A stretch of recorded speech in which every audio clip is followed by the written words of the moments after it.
everybody, Josh the RV Nerd here at Bishop's RV with the 5,600 pound 22 RBHL Hyperlite. We're looking at a Wildwood today. By the way, Salem, the exact same thing in case you're curious, the Hemisphere. So what are we looking at today? This is the Mama Bear in between the Baby Bear 19 and the Papa Bear 25. And it's like a perfect blend of the two things. If you put them in a blender and merge them together, this is what would come out. We have a private front bedroom in something that is, I think, a great fit for a lot of half-ton towing between both the size, the weight, and the fact that it has those wide stance stability axles. The storage in this thing is phenomenal. It has a monstrously large rear bathroom that is just terrific. We have an enclosed underbelly that is forced air heated and has tank heaters, so an excellent extended season package here. It's got a couple little hiccups, like I'll fully tell you, man, it's got very limited kitchen countertop prep space. So if you're a super campsite cook, we might want to look into a different model for you. But giving you that kind of straightforward information, that's what you're going to get from us on this tour today. We've had a couple of these used on our channel before. I've never had a chance to fully dive into one brand new and give you all the nitty-gritty details. I'm going to show you what I like about it. I'm going to show you a couple things where I think maybe it could be a little bit better. But overall, this is like... it's like a greatest hits album from your favorite band. It has all their big hitter numbers all wrapped into one, man. And I'm not going to sugarcoat it. You know, the RV's got a couple hiccup points that are probably going to be deal breakers for some folks. And I'm going to make sure I point that kind of stuff out as we go. Because, you know, when you're spending this kind of money, I want you to be very happy with the purchase you make. And if this isn't the right RV for you, no worries. We certainly have plenty of other things that could work. But what you're looking at here, you know, is a focus on a surprisingly spacious feeling living area with just an absolute ton of storage in a smaller package, potentially half-ton towable, depending on the vehicle and the personal preference and the weather and the GR. You know, here's what I mean by that. You know, you say half-ton towable. Well, you know what? If you live in the plain states where they get just insane cross breezes, well, maybe not half-ton towable, although this is probably still going to work for quite a few of them. Or if you live in some crazy mountain areas, I've got a uncle, lives in Pigeon Forge, Tennessee, up in the mountains, hanging out with Miss Dolly Parton down there. And, you know, he probably needs a little bit more truck than somebody like me in Flatland, Michigan might need. So towing capacities are not just math. Sometimes they're very situational. And that's why, you know, if you ever ask me the question, hey, what can I tow with a 5.3 liter V8? I don't know. I don't know because I need to know you. I need to know where you live. There's safety factors involved here. Now, sorry, I got way off topic here. At least I kept the camera moving. We've got ourselves electric space heat and Tootsie Toaster. You got to look at my little shoes sitting over here. You know, either my legs are getting longer or these pants have shrunk because I swear my pant legs are creeping up my legs there in that reflection. Neither here nor there. You see, not only are you getting heat from that, but that black circle on the bottom right, that is a heat duct in the RV, and you will see those in the cabinet size, but you won't see them in the floor. This has side ducted heating, basically, instead of floor ducted heating, which makes it a little bit easier for cleaning purposes. It might reduce a little bit of airflow. This RV is small enough. I'm not sure that really is too much of an issue, though. One of the things, again, the part of the secret in the sauce in this is by putting that refrigerator, that 12-volt compressor fridge, over in the slide, opens the space up fantastically. And I hope you like the decor that we're looking at, because this is the only way these come. Again, if you like this layout, but maybe you don't like this specific RV, check the link in the video description. I'll give you a couple options here. But you see, we saw that direct-facing, easy viewing entertainment center right there.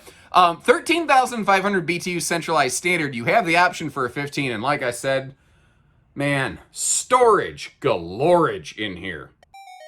And if you look this up in my definitionary of RV nerdisms, you're going to find this listed under entry number 37. This is the Pantry-tainment Center right here. Big giant walk-in pantry behind the entertainment center. Now, I nearly criticized them for some janky fit and finish. I'm like, oh, come on, guys. And then I went, wait a minute, why can I move this? And I realized it's because this is by intent adjustable, not adjustable, but removable shelving. Now, I don't know why that would need to be removable, considering the shelving is deep enough. It's already about armpit deep, and they leave a space here if we wanted to hang or just stand a broom or something like that. We have room to do it. I suppose if you wanted to be a hide and seek champion, you could toss all your, snacks onto the floor, and you could take the shelves out, and you could pile a bunch of people in here like an old phone booth. You know, the kids watching this have no idea what I'm talking about. How we used to just shove ourselves into phone booths. Anybody do that? It was always fun when you were in high school. It made a great senior, yearbook photo or whatever. Down below here, by the way, you're also seeing this is the removable tabletop for the Swiss Army Dynofa system that we're going to see. A lot of people ask, yeah, but where do you store that in transit? And some manufacturers don't give you a dedicated spot. I do like that they did think of that and give us a place to keep it out of the way. Over here, below the oven, full big, bacon sheet kind of drawer right there. By the way, little RV oven pro tip. If you are going to use an RV oven, find like one of those little pizza stones or whatever. Put that down in there, and there's various guides you can find online to show you like where and how to do that. It'll make the oven heat more evenly, so you don't end up with, some of your cookies and biscuits crispy and some of them chewy. By the way, are you team crunchy cookie or are you team chewy cookie? I will tell you, I'm team gimme a cookie. I am not super picky when it comes to that. Now, over there by that window, you see a set of household outlets. I think it's in a really good position. It's by the chunk of the counter space. I feel weird because there's only one set of outlets in this kitchen, but that's really the only place that you would have to put an appliance. So, I don't know. I think they put it in the spot that does make the most sense. And although the kitchen countertop space is limited, the storage is fantastic. And I love what they did under the sink here. This is an area they frankly used to kind of suck from this brand. This would just be one giant wide open compartment. It was wasted because there wasn't like shelving, there wasn't excellent drawer coverage like there is now. They have a dedicated wastebasket space, a little space on the left like your small bottle of dish soap. To me, that is flawless execution of what you can do under an RV sink. I like what they did there personally. But that's just my 2 cents. Again, 12-volt DC compressor fridge over here. There is a swaptional gas-electric two-way. There is also a factory option for a 100-watt roof solar package, but the roof is always solar prepped in case you want to add it or build your own. And I was trying to think of a joke as to why the keys are in here, but I froze up.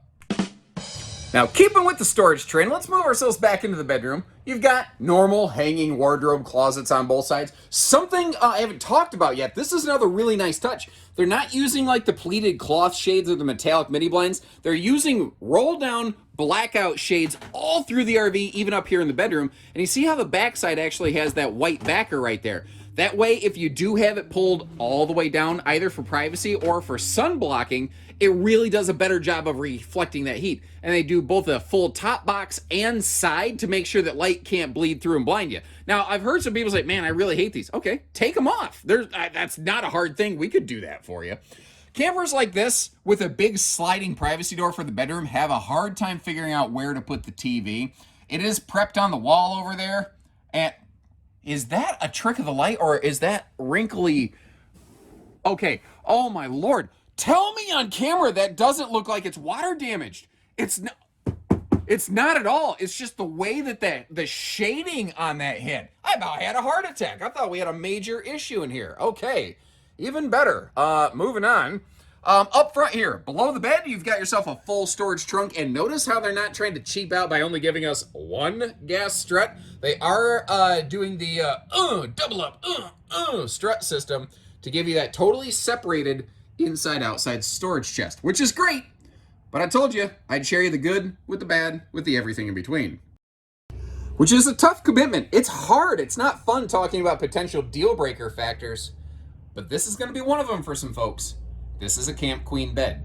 There's a nice chunk of space around it. If you went with a longer 80-inch bed instead of the 74-inch bed, it would fit. You'd be doing the butt scoot boogie to get yourself around it, but you could do it. That is the most popular song, by the way, by that famous band Brooks and Buns. This is brilliant, though. like I said, there's a couple hiccups with this camper. There's some genius level stuff going on. I see more and more brands doing this, and I want the rest of them to follow suit. That big headboard pocket right there, that is definitely well sized. I think almost any conventional CPAP machine is going to fit in there. You have household and USB plugs on both sides of the bed, right up there by your head. Even if you're not a CPAP user, having a nice big open shelf. My wife likes to read a book a little bit to kind of wind down at the end of the night. I play on my phone too much, and then I fall down that like rabbit hole where you're like, oh, one more video. Then you wake up, and you're in like the weirdest part of the internet where you're watching a guy play saxophone in front of a symphony, and you're like, where is this? I don't know what's going on. Anyway, I did not open the slide all the way. How did I... Okay, well, sorry. Obviously, I need to fix... So there's literally even more open living space here than we've seen. I am so frustrated with myself right now. There you go. That's what it's supposed to look like. Well, I guess at least you got an easy view of the fact that it's a cable-driven slide system, which is lightweight and floor flush, but there you go. By the way, cable-driven slides you can partially deploy if you need to get in and out of them for road mode for some reason, if you need to make a little bit of space to sneak up to the bedroom. And if you hang with me in a minute, I will showcase the RV with the slide closed. Just give me a little time there. Already talked about the air conditioner. I'm going to also mention it's 6.5 foot tall. And again, if you hang with me, I will get you a look, of me standing in the shower with my over 6 foot self with my head all up in the bubble. But then over here, the Swiss Army Super Sofa. And it's that time again, everybody. It's time for the Burt Reynolds demo.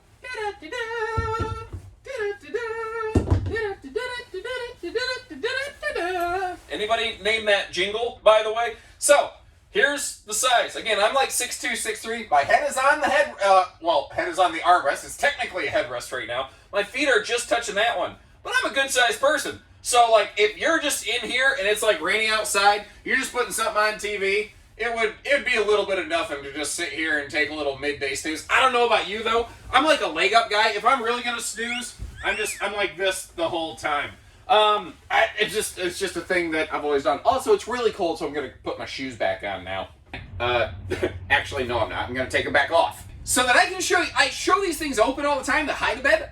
I don't do them in motion a lot. And I thought I'd take the extra time to do it here because it's really easy. Like, you've got a nice one-person sleeper, but what if we're going to have a guest? Admittedly, this is a little bit small, but you do have room to do it. All you're going to do is take these cushions off. You can place them around the corner, through the river, over the river and through the woods to grandmother's house. All you do is pop this open, drop these down, then you give it the atomic elbow, and there you go. Now, the trick with this, I think ironically, this is actually shorter than it is wider. But it also... When did I get grease on my pants? God bless America. Sorry, squirrel.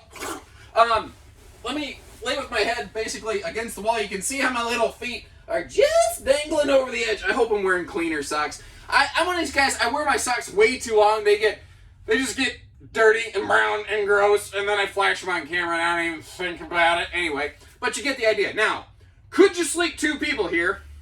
Yeah. You better be close, and you better know one another on a pretty biblical level. So you can sit on it, you can sleep on it. How do you eat at it? And that actually begins over here in the chaise lounge section. By the way, when you say, you have to say like they have to say chaise lounge, like you're Robin Leach on the lifestyles of the rich and famous. There's this little finger pull here. This is just a big storage chest, which I think is probably one of the very best places to keep this thing. All you do, it just kind of slots in face here on the front of it. Make sure it's nice and secure before you go putting the table on so it doesn't dump all your stuff everywhere. Then you pop the top on this thing. Now, if you want to, you sit on one side, you sit on the other. But it does kind of feel like it's in the way a little bit when you're trying to get in and out. One of the cool things, because it's just a round center support, if you want to twist it and slide out, twist it back, do so slowly, and it's going to be just fine. Now, I know that took a little while, but that's why I've started chapter marking these RVs. So if you get tired of hearing me blather on, or if you're familiar with it already, you can skip ahead and know where you're jumping a little more easily. That takes a lot of extra time, though, so I hope you appreciate the little stuff like that. Like I said, it's a round swivel kind of tabletop, but don't push down on it when you're standing up. you'll break it. You'll rip the screws out of that sofa face. I don't like that, but that's the facts, and I want you to know what you're looking at here and have a better realistic idea of it. And again, we've got that full sofa chaise lounge storage space. See? I told you, you have to say it that way. It's like, it's the law, and I didn't make it up, guys. Anyway, big sliding privacy door for the bathroom, just like the bedroom there. It does have a little magnet plate, though, so it kind of helps keep that door shut, which is really nice if people are walking in and out of the RV. Now, with the stable steps, the RVs don't tend to rock around so much like they used to when people come and go, so that door should be, you know, pretty darn good. And if you want, you could always add like a little latch, a little U-latch or something like that for privacy. And that is the fluffiest, friendliest bathroom I've seen in a travel trailer in a long time. I told you this bathroom is huge. It is fantastic. I do like at a glance, I was like, why don't they center the toilet? That would look good, right? Well, if it was too close to the sink, I think it would be in the way. If it was too far from the toilet paper roll, you'd have a hard time reaching it. I think they did a very nice job there. One of those 30 by 36 rectangular showers. Once again, if you're more than 6 foot like me, your head's gonna have to be up in that bubble a little bit. But I don't know. I don't like it, but I can make it work. You're in the shower for a couple minutes, you're outside it for the rest. The rest of the RV fits me fine. Admittedly, the bed's a little short, but I'm a side sleeper. I can actually sleep fine on a short bed. Not everybody is that way. Now, I told you, we're not done with the storage. The bathroom is fantastic. I wasn't kidding. It's just, like I said, the kitchen, the bedroom, the bathroom, even under the chaise lounge. They have this thing so packed with storage. And I just saw something I wish more brands would pay attention to that they nailed in here. And that was the set of power outlets right down here by the, I think, pretty plentiful countertop space here in this bathroom. So if you're going to be plugging in, even if it's like an electric toothbrush, but like blow dryers, shavers, all that stuff, it is nice having space for that. Now, I told you, if you'd hang with me, I'd show you things like the shower, and I'd show you road mode, which is what we're doing right here. Now, this one is snap and crap-tastic, but it is not nap-tastic for travel, because as you see, this layout, you just end up losing the bedroom in transit. And pretty much everybody I see who makes this layout, that does tend to be the case. When you start getting into full super slides, sometimes you'll get a dedicated bedroom door. Now, one thing I do want to show you on this is make sure that travel lock is open. You can not fully access the fridge here. But one of the cool things about a cable slide system is that you can open them partially without screwing them up. Now, you know, if you're just going to reach in and grab a can of pop or soda or Coke or whatever you call it wherever you're from, when the slide's closed, you can do that. If you want to actually reach in here and get anything substantial, you're going to need to just barely bump that slide button. But also, if you do that, suddenly we are able to slide up here into the bedroom and you can get in here to pack stuff or unpack things. I'm not going to recommend partially deploying the slide out for an overnight sleepover, because when the slide is only partially open, it's only partially sealed. So kind of keep that in mind. Now, it's kind of interesting where a lot of brands have gone with the, you know, white and black, maybe a little silver accent note. They have maintained a little more kind of calm, understated, tan exterior here. I don't know. Do you like it? Do you dislike it? Either way, obviously, we got stuff that'll work for you here. It kind of reminds me of the base color palette of a Rockwood or a Flagstaff, whereas this other stuff kind of reminds me of the optional white exterior on a Rockwood and a Flagstaff. But that's not what this video is about. We're looking at the Wildwood right here. If I'm being a little bit picky, it feels like they could have extended that awning back a little further and maybe even forward a little further. The awning, okay, let me rephrase. The awning feels like it could have just been a little bit bigger. But one thing they absolutely nailed is this extra large front pass-through compartment. And not just that, they gave us equally sized large doors on both sides of the pass-through to make cargo access a lot easier. And if you're noticing in that upper right-hand corner up there, the battery disconnect is pretty easy to reach around the corner, but it's out of the way of shifting cargo. That is Mortal Kombat flawless victory right there. And again, just to kind of showcase the fact that it is a full pass-through with the big doors on both sides. Why not do the little, what I call David Blaine teleport maneuver? Now we've got slam latches with magnet holdbacks. By the way, they're called slam latches, but that doesn't mean you have to go kablam at every single campsite. These are actually technically compression latches. Did you see how it doesn't want to slam? You just kind of lift the paddle a little bit and it locks right in place. Little things like that, you know. Then you're not making a big old racket, waking up the neighbors, and then they're looking at you. They don't like you in the morning, especially if you're pulling at night and make a bunch of noise. Now we're a little bit close to the coachman next to us, but it is slide awning prepped. It's got the handy little LCI prep brackets there. There are different slide awnings that could still go on the camper, by the way, just in case you're curious. And I'm telling you, the nose cap curb appeal on this, I think, is pretty darn good. And really, the shape and the curvature, that little arrow cutaway on the nose right there, kind of reminds me a little bit of like what Surveyor was doing a couple years ago. But it does give it a nice three-dimensional quality, and Lord, the sunshine looks good on this thing. Working our way back here. One of the other things I talked about is towability. So the total length of this and the only about 5,600 pound dry weight, I think those two factors play very nicely together with some decent half-ton towability. Obviously, you need to verify the capacities of individual half-tons, well, individually. But we've also got the wide stance stability axles right here. They take so much of the herky-jerky wiggle-jiggle out of this thing. And the stable steps, if you notice, kind of overlap with that. So the fact that this RV has the stable steps allowed the engineers to better balance the RV front to back for better towing. You got the handy little drunken uncle leash latch right here. That, by the way, also very, very handy if you're going to, if it's like windy, you want to make sure that like your patio chairs don't go flying and you don't want to fold everything up and throw it back in the pass-through at night. You can just kind of tie everything down. Outside TV hookups here, how many people actually use those? I'd be kind of curious. Leave me a comment if you actually use a TV on the outside of your RV. I'd be kind of curious to know. I don't know that I've ever asked something like that. The entry door is anti-slam, so once again on a windy day, you've got yourself a nice little protection method there. It obviously lacks a window in the entry door. Now somebody asked me, man, can I get a new door? Can I get a new door instead of that? I did some digging of that. Here's what I found. Could we get you another door? Certainly, absolutely. I think you're going to find the juice ain't worth the squeeze. And what I mean by that is you're going to find even the crate and freight shipping a full door, all boxed up and built into a wooden box so it doesn't get speared by a forklift or whatever, very expensive very quickly, like shockingly expensive to do that. At the same time, you could just have a window put in that door if you wanted to. We could do that kind of stuff for you if you're curious. I'm shooting from the hip on this, man. I may be way off base, so please have one of our people verify.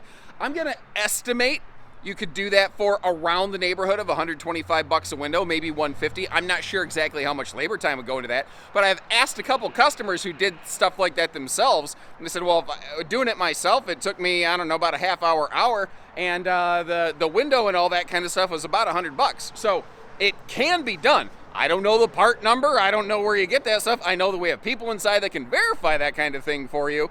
But if that's the only thing that stops you on this RV, call our team. We got the fellas with the tools that can make this happen.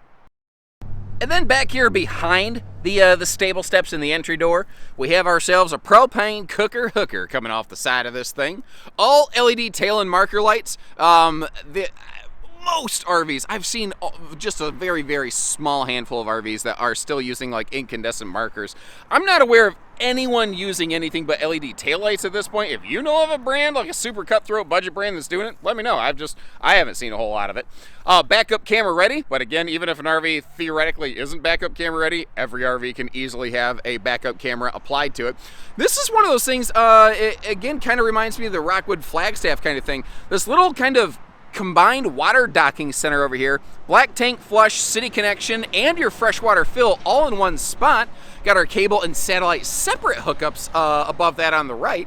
Then over here on the left, full outside utility shower. So you can take yourself a little bit of a cowboy shower in the Walmart parking lot and probably be asked to vacate and never come back. Maybe spend a weekend behind bars waiting for your buddy to bail you out. Now everybody knows, by the way, a good friend will bail you out of jail. A best friend will be right there in jail with you. Now let me look at something. I don't know the answer to this yet. That's kind of what I expected. Suspect. I'm telling you guys, it's not easy doing it live sometimes. Anyway, this back here is our bathroom, black and gray. And does it feel to me like, Lord howdy, they could have shortened that pipe up a little bit. Again, that's kind of the thing. If we need to, we could probably shave that back for you. Speaking of shaving backs, let me tell you about my Aunt Rita. It's a terrible joke. I don't even have an Aunt Rita, by the way. It's made up. Don't yell at me. But you do have a kitchen gray tank exhaust up front here. So why two, basically? And once again, that does feel like they could have shortened that up a little bit, although kind of under a slide a little bit. Maybe it's not too bad. Anyway, I mean, is this too long? Is it too short? You tell me. Anyway, the reason that there's two of these is because the tanks basically are on opposite sides of the axles. It's extremely difficult, and sometimes just not possible, for a manufacturer to cross-pipe stuff over the axles, because that running gear, when it's, getting compressed and moving down the road, you don't want a pipe going between them and getting crushed. And in the underbelly, the tanks are far enough apart, they can't have enough of a slope to properly exhaust themselves. So that is one of those things. You folks have said, I wish you'd do a better job of showing me the sewer hookups. I'm doing that by your request. If that is good information you want me to keep doing, please leave me a comment and let me know, because I got a lot of different stuff to cover, and sometimes I got to know which one you want me to cover and which ones you don't. So let me know what you think about it, good, bad, ugly, and everything between, just like I've done with you. And I will leave you a link also in the video description. Check right up there, or actually probably check down there. You can see where we have one of these parked and what we're asking at any of our stores, whether it's a Salem or the Wildwood version. That one link should cover you on both of those. And short of that, folks, anything else you need to know, let me know and I'll do my best to fill in. I will also leave you a link in the description to check the stick and tin version of this if you're looking for something a little more budget friendly, as well as the Rockwood Flagstaff version of this if you're looking for something else that maybe you're looking for, say like Asdel, or you're looking for a few other features. I've got, we've got a couple different versions of this available for you. So until next time, take care, stay safe, have fun, and best wishes from Bitches, everyone. Thanks for watching.